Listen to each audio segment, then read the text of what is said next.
Bueno, Marín, usted ha estado involucrado con los grupos juveniles, hablamos de la Monaín, siempre con ese sentido social. Cuéntenos un poco acerca de esa historia de la Monaín, de lo que hacía usted en el barrio El Carmen, de lo que realmente hace también en estas alturas de la vida. Claro, Héctor, le cuento que desde niños hemos participado en la Monaín, que es un movimiento. Monaín significa Movimiento Navideño Infantil, actividades que se hacen en época de fin de año, en época de Navidad, en donde se hacen actividades lúdicas, recreativas, deportivas con los niños, las novenas en épocas de diciembre, y se termina con la fiesta del nacimiento del Niño Dios, en donde se reparten los regalos del Niño Dios. Y pues desde niño hemos estado involucrados con esas actividades en el barrio El Carmen. Hemos hecho parte de esos grupos tan reconocidos allí como Juventud Misionera, como Bucaverbi, que es un grupo tan tradicional del barrio El Carmen. Y aún les cuento que actualmente soy el presidente de este grupo que lleva más de 30 años de labor social en el barrio El Carmen, el grupo Bucaverbi. Y bueno, seguimos trabajando por los niños y por la juventud de este sector. Hernando, usted alterna la parte social con el colegio y termina decidiendo que no sigue la vocación de la iglesia. ¿Qué pasa después de que sale del colegio, después de que se gradúa? ¿Qué viene de ahí en adelante después de que le dijo no a la iglesia? Bueno, Richie, lo que le pasa a todos los jóvenes cuando terminan su bachiller, uno se pone a pensar, bueno, ¿y ahora qué? ¿Qué viene para mi vida? Desde la época de mi colegio siempre era el que, pues en las presentaciones, digamos que leía el orden de X o Y presentación, mejor dicho, el locutor o el presentador o animador de las actividades culturales era Hernando Marín. Entonces desde esa época ya venía la inclinación por los micrófonos y por la radio, por los medios. Como les contaba hace un rato, desde la época también de Monaguillo, cuando leía en las misas, cantaba, todo eso me fue involucrando como a los medios, como apasionarme por los micrófonos, por los medios de comunicación, por la radio. Pues termino mi bachillerato, como todos uno queda como sin saber qué hacer, qué camino coger o hacia dónde tomar su vida. Empecé a trabajar, lo primero que uno pensé o mi familia me motivó a trabajar. Claro que les cuento, desde muy niño he sido trabajador, desde muy niño, desde la época del colegio yo trabajaba. Les quiero contar, yo trabajé como vendedor de gelatinas, yo repartía gelatinas en las tiendas. Y con eso pues de alguna manera me subsidiaba los gastos del colegio, los algos, los refrigerios. También trabajé como voceador en la galería, era los que estaba, un tío compró en esa época un Jeep y entonces viajaba hacia La Garrucha y hacia otros corregimientos, entonces él me pagaba a mí para que yo fuera y le dijera a la gente, le ofreciera servicios y viajaban a los corregimientos y todo eso, ¿no? El pato que llamamos. Sí, desde muy niño yo he trabajado, mi familia me acostumbró a trabajar.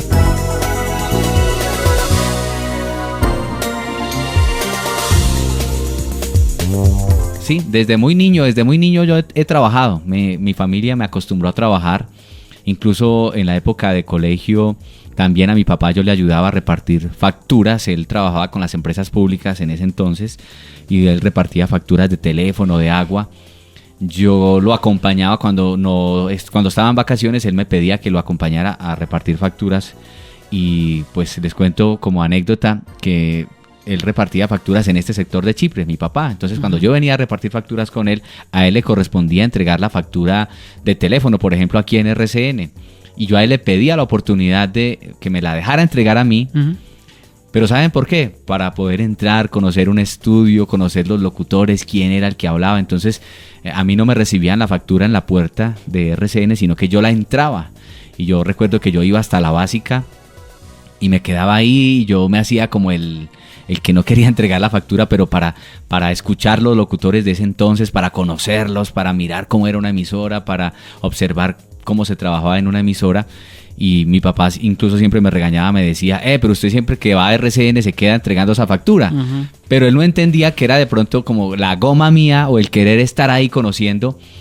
Y mire cómo son las cosas de la vida y las cosas de Dios, pues terminar trabajando en RCN.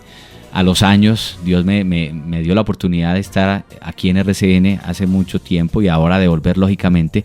Pero miren, yo entraba de joven a entregar una factura y me quedaba viendo, observando cómo era todo. Y gracias a mi Dios y a la vida, unos años después pude estar trabajando en esta gran empresa. Usted entraba mucho a traer las facturas a esta casa radial, a RCN, y se metía o entraba a las cabinas. ¿Qué locutores recuerda de esa época? ¿Qué locutores le llamaban mucho la atención por su forma de trabajar, por su forma de hacer locución? Le soy sincero, Richie, yo tengo el recuerdo de Fabián Giraldo, de Fabián Giraldo, de pronto de Jaime Pava, que ya falleció, en paz descanse Jaime Pava. De ellos tengo así el leve recuerdo, no recuerdo así de otros, pero básicamente de Fabián y de Jaime Pava yo los observaba. A Fabián yo lo observaba leyendo noticias o haciendo alguna grabación y yo, ay, este es el señor de la voz, el de la voz bonita, vea, qué chévere. Y salía yo como impactado y entonces yo me iba para mi casa y le contaba a mis amigos, uy, ¿cómo le parece que estuve en RCN y vi a este señor? Eso yo sé que le pasa a mucha gente cuando visita una emisora, ¿no? Entonces yo me iba para el colegio a comentarlo. Eso ya venía como dentro de mi sueño, dentro de mi pasión, la radio desde la época de colegio, cuando yo salía a repartir facturas con mi papá y todo eso. Cuando salgo de estudiar, para retomar el tema, entré a trabajar en una empresa de teléfonos como instalador de teléfonos, también de parabólicas. Yo era uno de ellos, un tío era un socio precisamente de una empresa de teléfonos, entonces él me dijo, váyase a trabajar, mijo, allá. También tuve la oportunidad de trabajar como mesero en un club, en el Club Los Andes. Tuve la oportunidad de ser mesero. Y yo recuerdo, Richie, que yo siempre he tenido la cultura del ahorro. Entonces yo, parte de mi sueldo, de lo que me pagaban por hacer el turno de mesero o de lo que me ganaba yo como instalador de teléfonos, yo guardaba siempre algo, me ha gustado ahorrar, yo he tenido la cultura del ahorro y ahorraba precisamente para poder en algún momento estudiar radio, pagarme un curso de radio, porque ese seguía siendo mi sueño a pesar de estar en otro tipo de empleos. Marín, si no era la radio en ese momento el sueño que usted tenía, ¿había otra carrera que le llamaba la atención, otra profesión que usted creía que podía alcanzar? A mí me iba muy bien, Héctor, en el dibujo, en el diseño. En la época de colegio yo estudié también en el CAS, estudié una carrera que se llama construcción alterno al bachillerato, entonces me iba muy bien con los planos. Entonces yo un día dije, yo quiero ser arquitecto, quisiera ser arquitecto. Entonces no fui ni arquitecto, ni sacerdote, ni nada de eso, fui locutor.